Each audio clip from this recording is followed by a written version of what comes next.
If everything I've built through reselling disappeared tomorrow, no inventory, no listings, no established accounts, and I had to start again from scratch, I would do things very differently. I wouldn't go straight to a charity shop and start filling a basket. I wouldn't try to memorize hundreds of brands either. I wouldn't buy loads of equipment, and I definitely wouldn't spend hundreds of pounds on stock from a wholesaler because somebody on YouTube said there was money in it. I'd just follow 6 simple stages and in a very specific order, because this is essentially the reselling roadmap I wish I had when I first started. It takes you from listing your first item to understanding what actually makes you money to building the systems behind a profitable reselling business. And if that's what you want from me, eventually turning reselling into a real source of income for your household every single month. And that last bit is actually really important. You don't have to want to build some enormous warehouse operation. Maybe an extra £300 a month would make a big difference to you. Perhaps it's 500, perhaps it's 1,000. Maybe eventually you'd like to replace part or all of your income through reselling. The amount isn't really the point. The process of getting there is remarkably similar. And the biggest mistake I see beginners make is trying to operate at stage 5 when they haven't even completed stage 1. So let's start there. Stage 1, don't start a business, just make a sale. Now this might sound strange in a video talking about building a reselling business, but at the beginning, I don't want you to think about building a business. We can worry about all that later. I want you to think about making just one sale. And ideally, I don't even want you buying anything yet either. I want you to simply walk around your house, looking in the cupboards at stuff that's been there for ages that might be suitable for you to sell. Things like old trainers, electronics, games, toys, tools. All of these things are really useful for you to get started on your reselling journey. Whatever it is that you have, just find 10 things that you don't use anymore that you think somebody might be willing to pay money for. Because those 10 items are going to teach you practically everything you need to know about the reselling cycle without putting a penny of your own money at risk. You're going to have to work out what is it, the thing that you're selling, what is it actually worth, where you should sell it, which is a critical part of the decision-making process, how you should photograph the item, and what you should write in the listing. Then you need to consider how you're going to package and send it, and what happens when a buyer starts asking you questions. That first transaction is worth more to you than sitting and watching another 20 videos about reselling, because suddenly this stops being theoretical. Someone has actually given you money for something that you owned, and this is your first bit of proof. Now you'll notice I haven't told you which platform I think you should use, and that's deliberate, because I don't think beginners should build their entire understanding of reselling around just one marketplace. Different items suit different marketplaces. You've got eBay, Vinted, Depop, Facebook Marketplace, Whatnot, Mercari, the list goes on and on and on. There are a lot of marketplaces out there which are all capable of selling your product. See, the skill I want you to develop isn't just how do I sell on eBay or how do I sell on Vinted. The skill is how do I take an item, work out the demand and convert that demand into money. That's a much more valuable skill. So stage 1 isn't about making loads of money, but that's going to happen over time if you're consistent. It's about proving the process for you. Let's get 10 things listed, make that first sale, learn the entire journey, and then move on. Stage 2, learning what people actually buy. This is where reselling starts to become really interesting, because there's a massive difference between something being valuable and something being a good item to resell. And beginners confuse these two things constantly. So you can have something that's supposedly worth £100.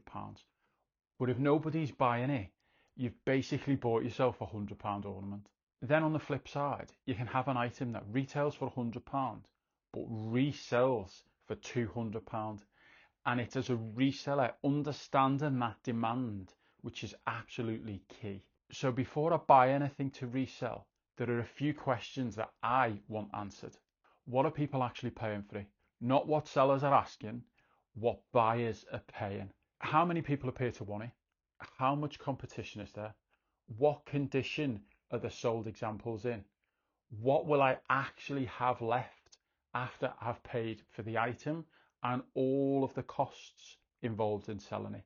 For instance, eBay fees or platform fees, shipping costs, being boxes, pack and tape, that kind of thing, and then the actual cost that you're going to pay to the courier in order to get the item from you to the customer. Then you also need to be considering, how long am I actually going to be waiting for that money?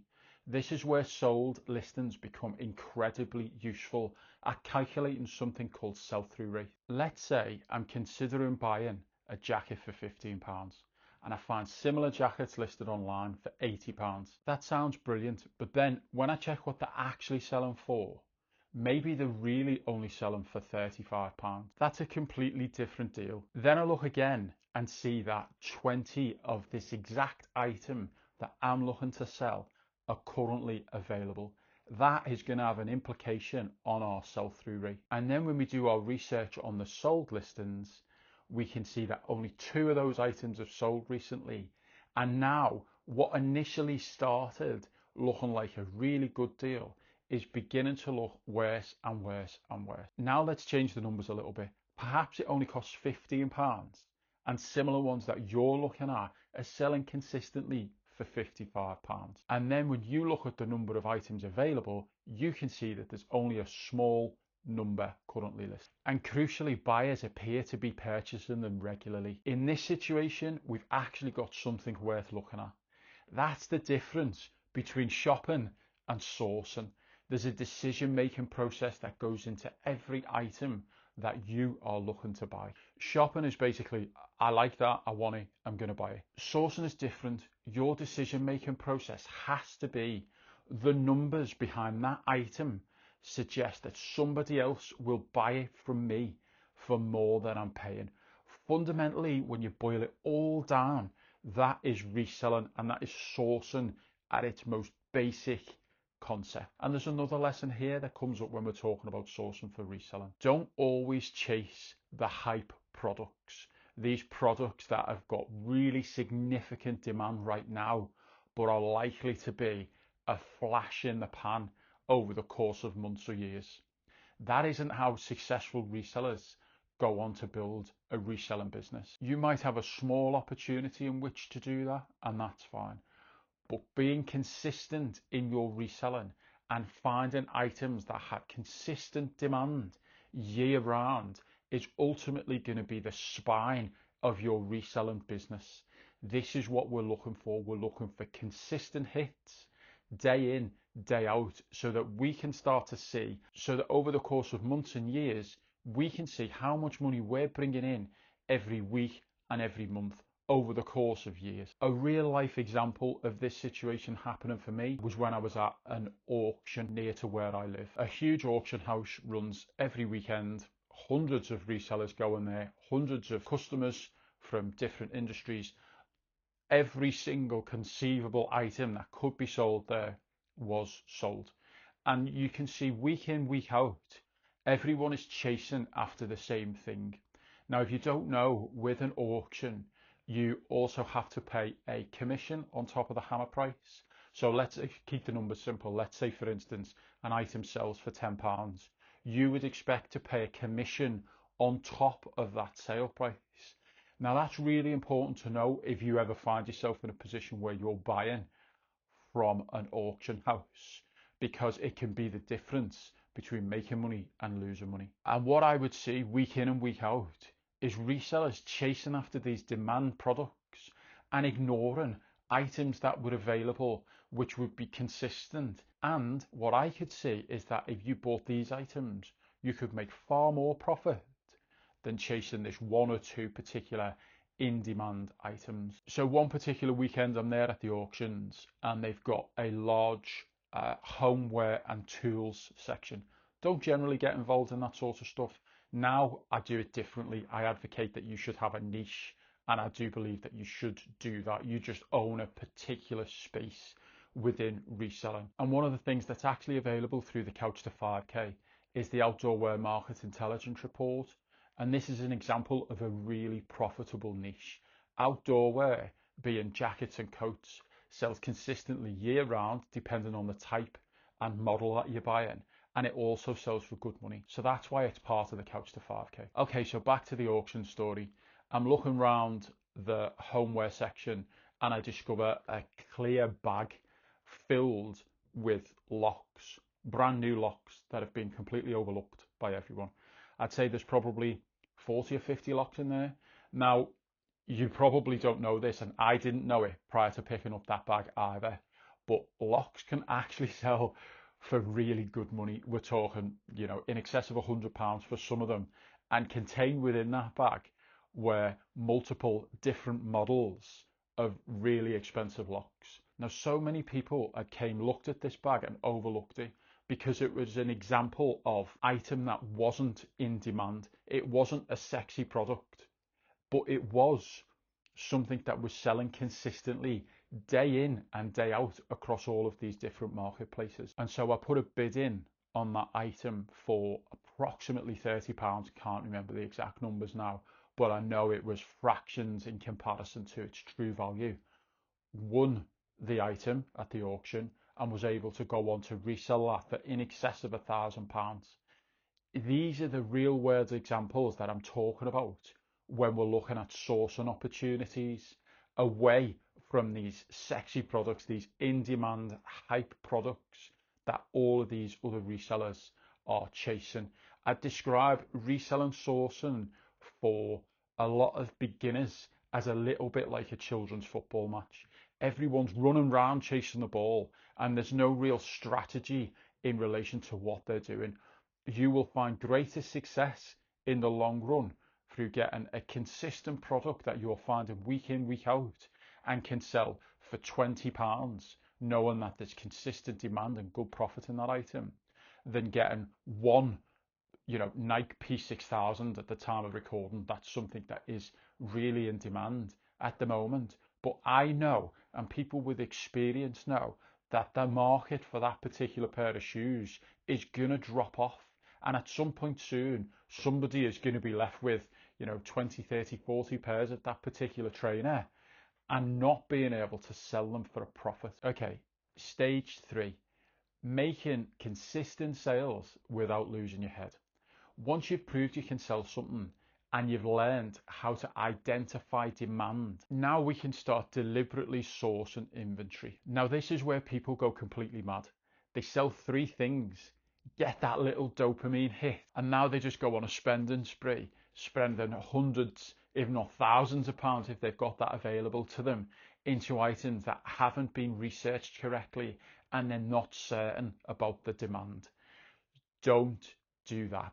Be cautious and start small. Always work with the house's money. If you've sold these first 3 items, now you've got a small nest egg from which to work from and build upon. I want you to give yourself a small sourcing budget.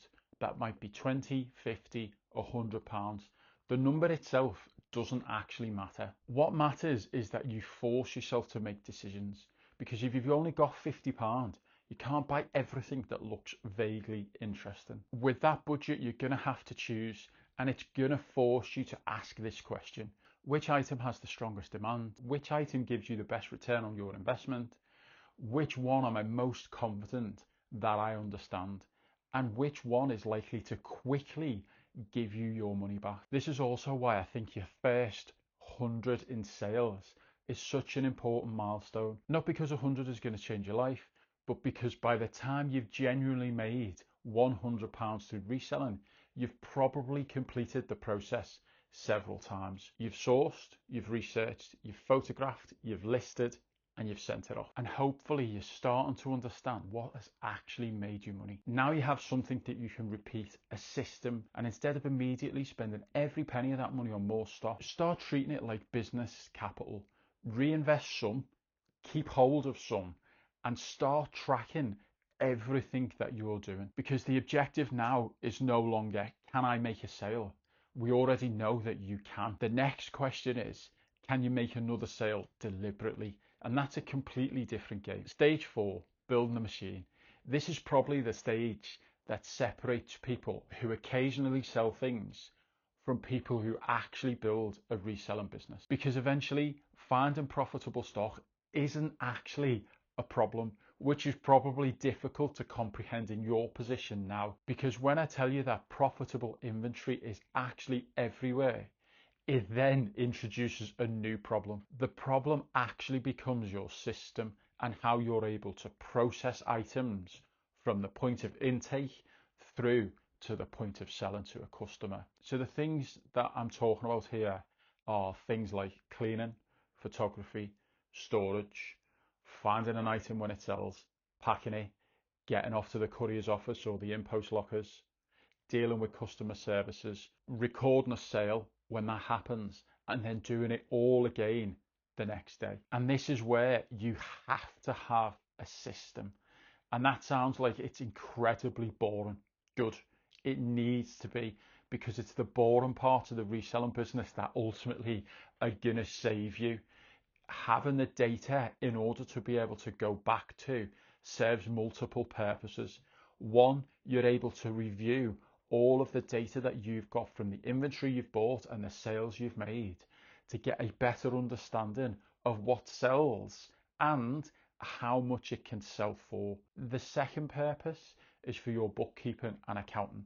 You need to be able to display to the tax authorities, in the UK it's HMRC, that you are conducting yourself legitimately. And whether you are selling as an individual, selling as a sole trader in the UK, or selling as a limited company, each category comes with its own tax implications, and you need to understand that for you in your country.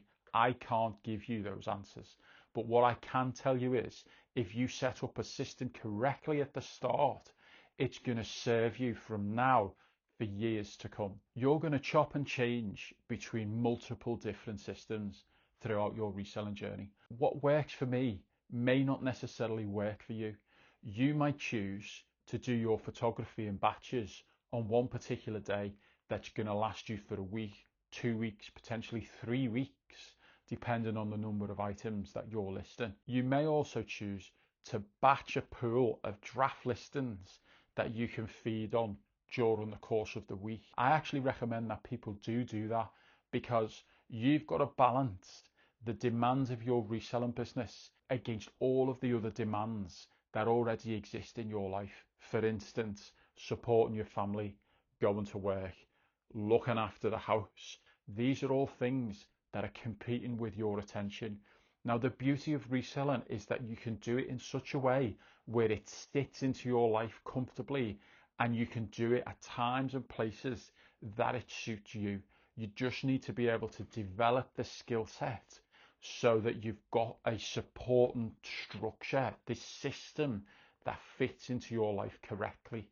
Now, I can tell you that I do batch photography and I do batch listings, and I sit with a pool of drafts on all of my reselling platforms, and I just chip off at them day to day.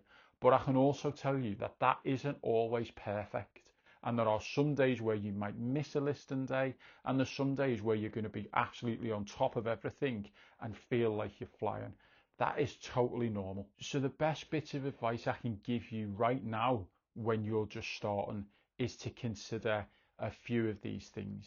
You need somewhere safe to store your items, where it's not going to get damaged, it's not going to be exposed to the elements, it's not going to go missing, which is a huge problem. We've all had that experience, and you'll have that experience as well. Just give it enough time and it's going to happen. I would also suggest to you that you look at a location within your house where you can comfortably take photographs consistently.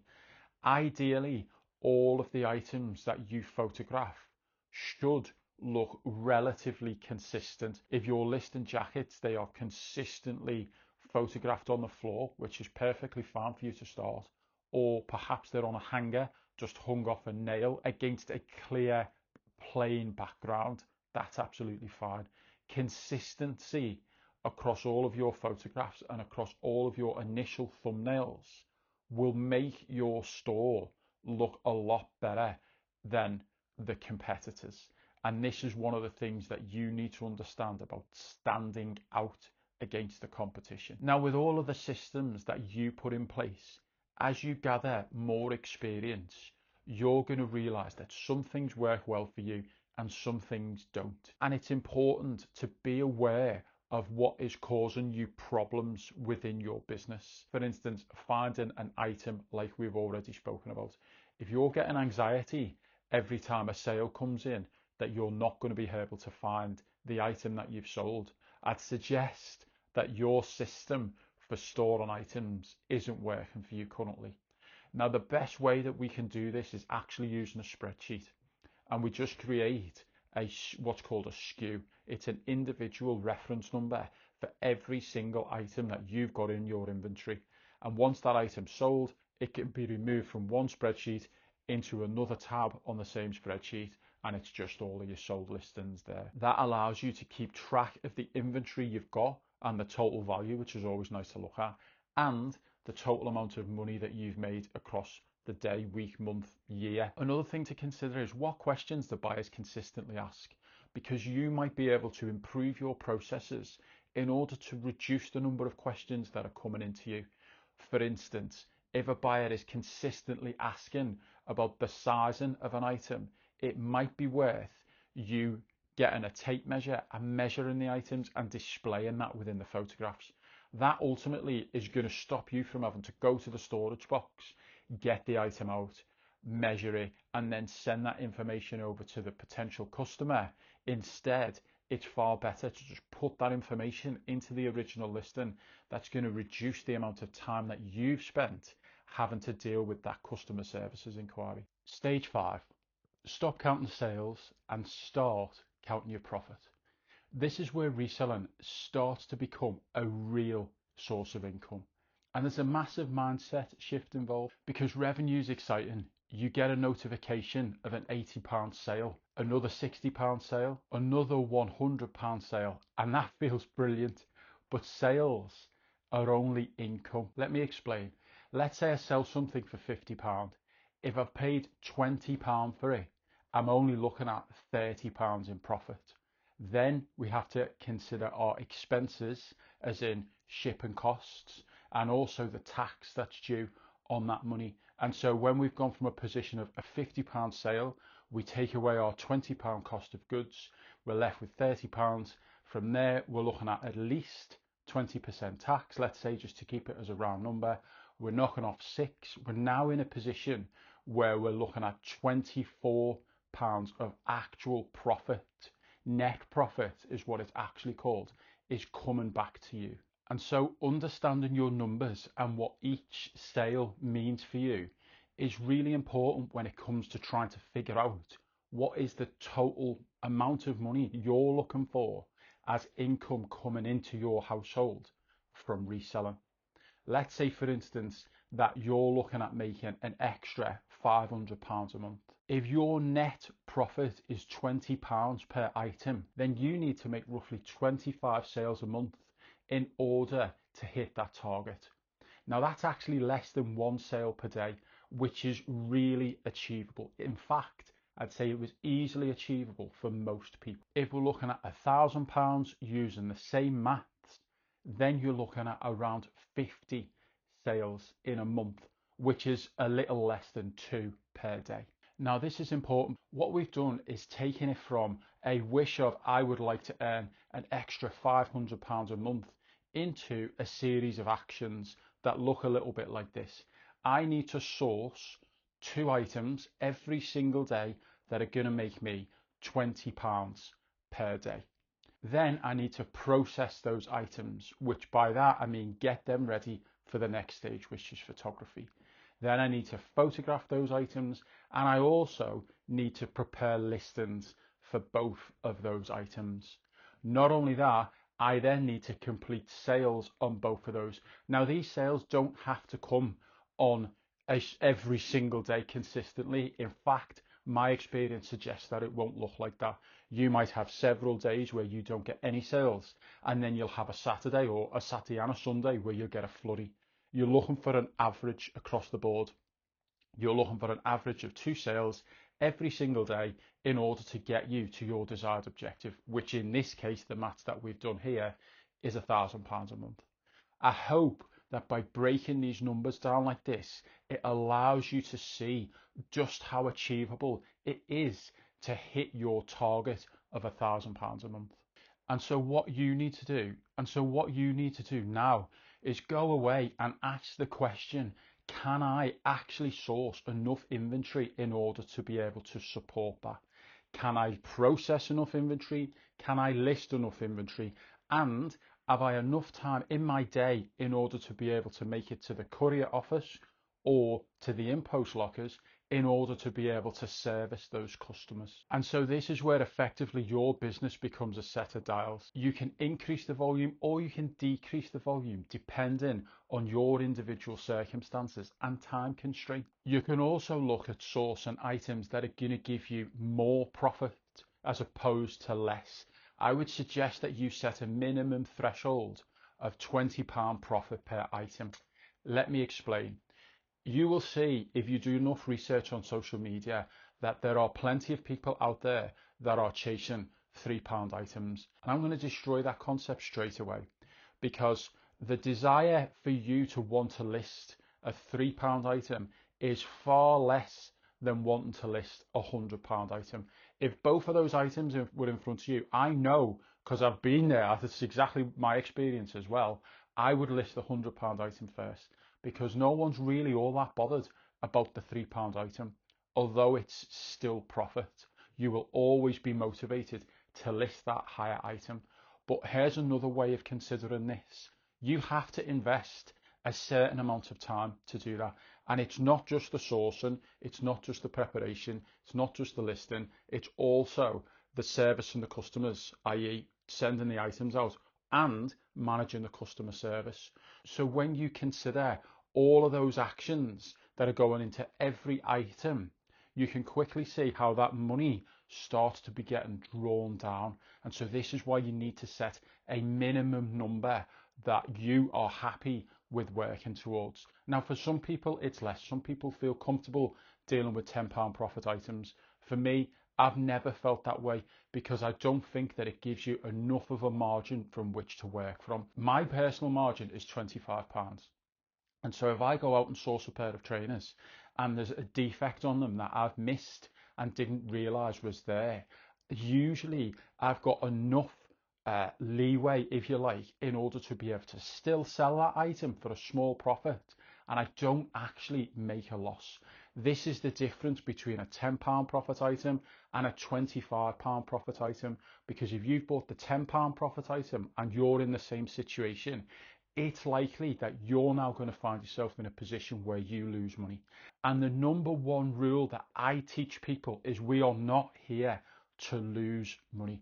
Warren Buffett says you must never lose money, and he's absolutely right. I couldn't agree more with that statement. You must never lose money in your reselling business. In preparation for this, I actually looked at the last time I lost money on an item, and it's going back years. And that's because I buy within that buffer. I make sure that I've got that budget that allows me to come in and still sell the item. It might not be for much. You know, I might only be making £1 or £2, but the point is I haven't lost money through selling that item. And the only reason that's happened is because I've missed something or I've made a mistake. Another important distinction, which I wish I'd understood earlier, you don't scale a reselling business by simply buying more stuff.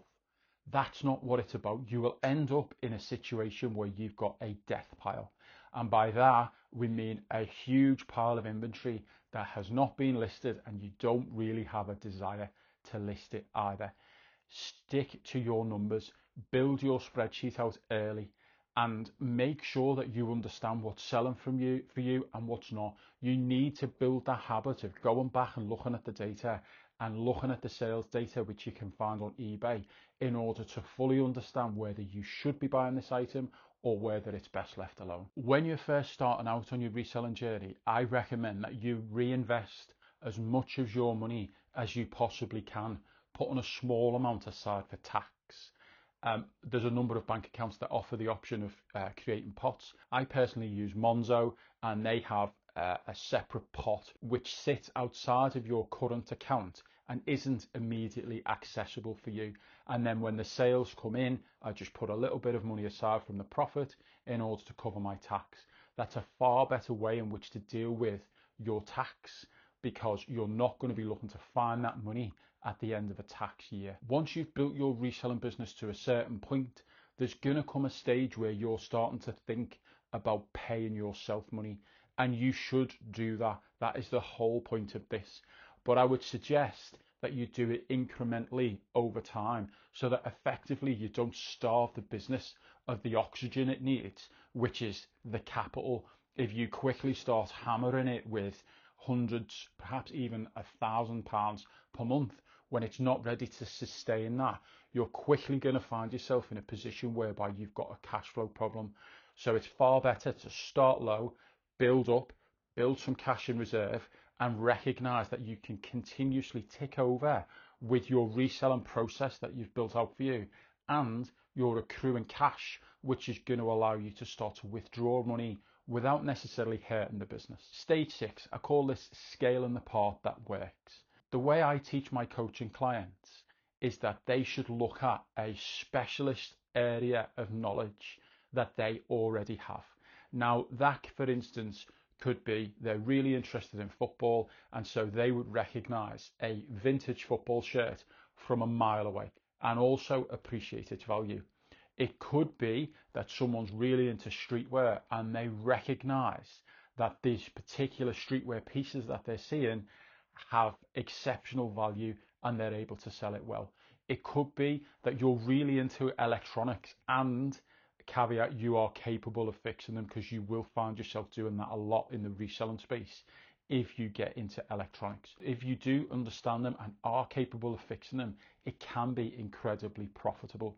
Another unusual niche might be car parts. For instance, people are able to obtain car parts for cheap and sell them for a lot of money. Another area which is particularly lucrative is looking at cameras. Cameras go for incredible money. Either that's your traditional DSLRs or your video cameras, for instance.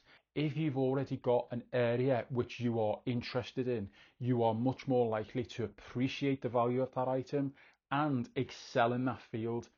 I would suggest that you do that because you're already learning a skill in itself, which is reselling, and that is going to take up so much of your mental energy already.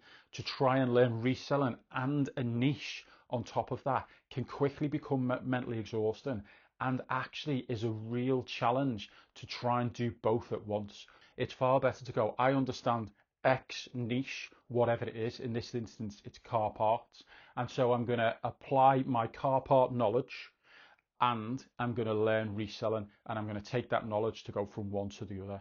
You will find that you are able to grow far more quickly doing it like that than trying to learn all of the niches as a generalist and then trying to build your knowledge from reselling as well.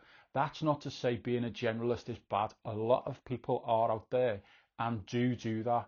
It depends on the source and strategy that you choose. I personally choose to do something called sniping. I'll sit back on the internet and I'll look for opportunities to buy stuff in to resell, because that is the most profitable way that I have found. Other people look to go to car boot sales or charity shops. For me, because of the amount of time invested, it never gave me the level of return I was looking for. Other people choose to go down the route of wholesaling. Now, that's not necessarily bad, but as a beginner, I would exercise caution.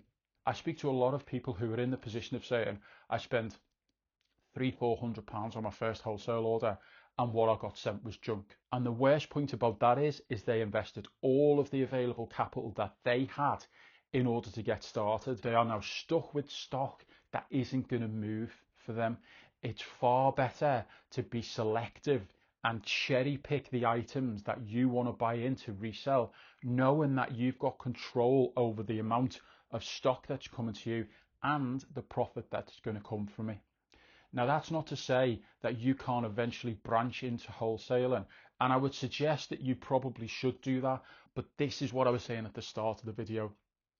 Don't go from stage 1 and skip all the way through to stage 5 and 6 thinking that you're doing the right thing. You're not. Build out your knowledge, build out your profit, give yourself a nice, comfortable cash reserve so that you're able to source stock from multiple different opportunities as they present and continue to grow your profit and cash reserve as a result. So if I had to start reselling again tomorrow, this is the roadmap I'd follow. Stage 1, prove you can sell something. Stage 2, learn what people actually buy. Stage 3, deliberately make your first £100. Stage 4, build a repeatable system that you can come back to again and again and develop over time. Stage 5, understand the real profit and start paying attention to your income. Stage 6, scale the parts of the business that have already proven themselves and are working for you. Everyone will have a different experience in that respect, and so falling back on your knowledge is the best way in which to give yourself a flying start. So that's the 6-stage plan that I wish I had when I first started out in reselling. Because reselling doesn't have to mean filling your house with stock, spending every weekend in charity shops, or trying to become the next person on YouTube doing £100,000 a year. That is out of reach for most people, and most people don't want to have to put in the amount of work that's required for that. A lot of people are in the position where they just need to make an extra £250, £500, £1,000 per month, like we've spoken about. Having realistic goals and working towards those goals will ultimately see you tick them off far quicker. If you're enjoying this video and would like some more help in relation to getting started on your reselling journey, I've put something together called the 40 pages that pay. It's completely free for you. It's in the link in the description. It will take you to a prompt to provide your email address. In the 40 pages that pay, there are a number of different free resources that you can draw upon in order to implement in your reselling journey, and it's going to allow you to get there a lot faster. This is the kind of thing that I wish I had when I first started. Ultimately, what you need is a direction and a path to follow that will allow you to be consistent and be profitable far faster. That's why I put this together. It's completely free for you. You want to join it, check the link in the description. I hope you found this video helpful. If you need some more help with your product photography, go check this video out. YouTube thinks that it might be useful for you and your product photography. In this series of videos, I've looked at other people's listings and tried to break down for you the mistakes that these people have made so that you don't make these mistakes when you're taking photographs of your items to resell.